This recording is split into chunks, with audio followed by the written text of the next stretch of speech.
Let me tell you a story about anger, the kind that can consume us, and how we can learn to control it. In a small village, there lived a young man named Thomas. Lately, Thomas had been struggling with his temper.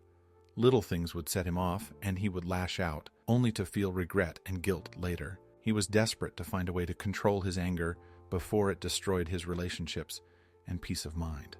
One day, Thomas went to visit Ethan, an old and wise man who lived at the edge of the village. Ethan was known for his calm demeanor and deep understanding of life. As they sat by the fire, Thomas poured out his heart. "Ethan, I don't know what to do. I'm always angry, and it feels like I'm losing control. How can I stop this anger from taking over my life?" Ethan listened carefully and then spoke. "Thomas, anger is something we all feel, but how we handle it can change everything. There are two types of anger you need to understand: reactive anger and toxic anger." Ethan began his tale. Once, there was a warrior named Lucas. He was strong and brave, but quick to anger. One day, during an argument, Lucas lost his temper and struck down a friend. At first, he felt relief, but soon after, guilt and sorrow took over. His outburst had caused more harm than good. This is reactive anger, when you react impulsively, without thinking, and it leads to regret. Thomas nodded, understanding the story. He could see himself in Lucas, reacting without thinking, and then feeling the consequences. "But there's another kind of anger, Thomas," Ethan continued. "It's called toxic anger.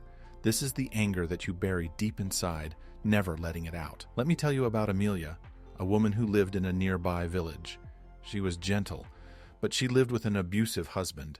Day after day, she swallowed her anger, never expressing it. Over time, that anger turned into something poisonous. It made her sick, both in body and spirit, until it consumed her. This is toxic anger, the kind that eats away at you from the inside." Thomas shuddered at the thought. "So, what do I do, Ethan? How do I make sure my anger doesn't become toxic?" Ethan smiled kindly. "When you feel anger rising, take a moment, breathe. Don't react right away. Give yourself time, 3 days even, to let the emotion settle. If, after that time, you still feel the need to express it, do so calmly and with thought. But if you find that anger lingers and grows, you must address it before it becomes toxic. Talk to someone, forgive, or find healthy ways to release it, like through meditation or exercise." Thomas left Ethan's home that night with a new understanding. He realized that he had the power to control his anger, to choose how he responded to it.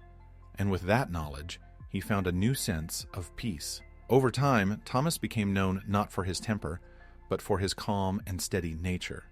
He had learned to master his anger, and in doing so, had found true freedom. And so, Thomas's story teaches us that while we can't always control what makes us angry, we can control how we respond to it. Whether it's reactive or toxic, anger doesn't have to rule our lives.